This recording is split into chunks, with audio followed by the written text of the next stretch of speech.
60s were a pivotal time for the development of video games, for what we now call the video games industry, and for technology at large. We have classics like Space War running on the DC PDP-1, letting a select few fight for supremacy in the depths of space. Its time to truly shine in the spotlight would come soon enough. We had Ralph Baer with his little brown box, proving that you could have games in your own home just by connecting a few wires to your TV. But the realization of that dream would also be a few years away. Yet in 1968, we had an event that 20 years later was to shape computing, technology, gaming, and the lives of each and every one of us.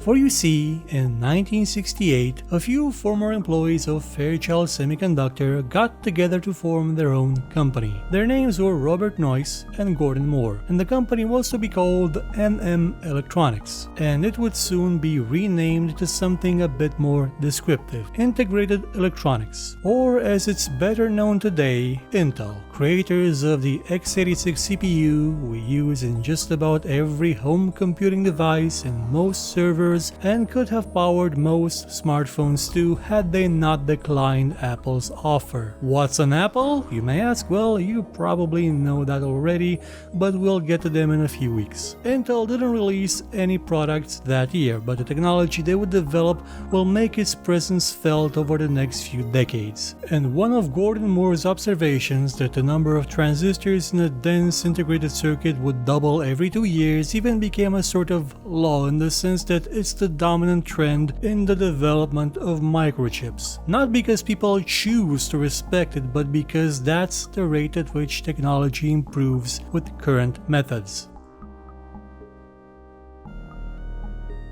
This was also the year when a PhD candidate named Alan Kay envisioned a device called the KittyComp, a portable computing system meant to educate children. This would later go on to become the Dynabook proposal, and decades later would be bastardized into the tablet computer, lacking the fundamental features meant to actually encourage education. The 60s were a time when people were experimenting with using computers for education, and by people I generally mean the US government. Starting all the way from 1966, the US Department of Education started up a program to determine whether computers could be used as a tool to better educate children, but not in a boring read what's on the screen type of affair. This was still a time when people dreamed of innovation. So they used something else. They used crude text-based simulations that tried to teach 6th graders basic concepts of economy with programs like the Sumerian game. Results were positive enough, in some situations playing the game having better effects on short-term learning than studying in a class and in less time. Sadly, because this did require access to a mainframe computer and because it was run by the US government, such games never made it out of the system and were filed away in some dark corner left to rot. However, in 1968, an employee of the Digital Equipment Corporation named Doug Dimet made his own version of the Sumerian game, which he called the Sumer game, and would go on to be better known as Hammurabi. This was a simple turn-based text game where you were charged with managing the resources of Babylon over the course of 10 years. You would have to buy land, you would have to assign people to work, you would have to plant crops, trade with your neighbors, and maintain a prosperous kingdom. It wasn't a complicated affair, but you could see in it the first brick of the foundation that would one day become the economic sim genre and even the city builder up to a point. And sure, there were non-game variants that had the same concept running for years on mainframes in universities being used in economic studies. But this was not closed off. This wasn't doomed to die and rot in the corner once its main use had faded. It was taken apart by others, it was modified, it was copied, it was improved, it was remade, it was re-envisioned many times. And that was very beneficial.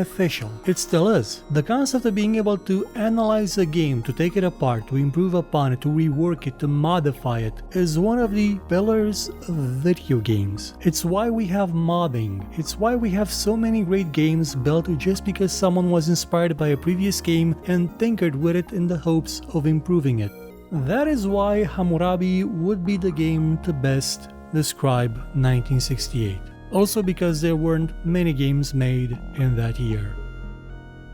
After all, for many, it was still as bleak as the 60s could be, with wars raging all over like Vietnam and the invasion of Czechoslovakia by the USSR, Poland, Hungary and Bulgaria, people that promised change being assassinated like Martin Luther King Jr. and Robert Kennedy, and heroes dying in tragic accidents like Yuri Gagarin. But the year did end with a high note, one that is going to dominate and inspire the next decade. Humans, for the first time in recorded history, orbited the moon and saw, at last, its dark side. With Apollo 8's success, the door to the future was now open, and a year later, the world would step through it, and video games would be there as well.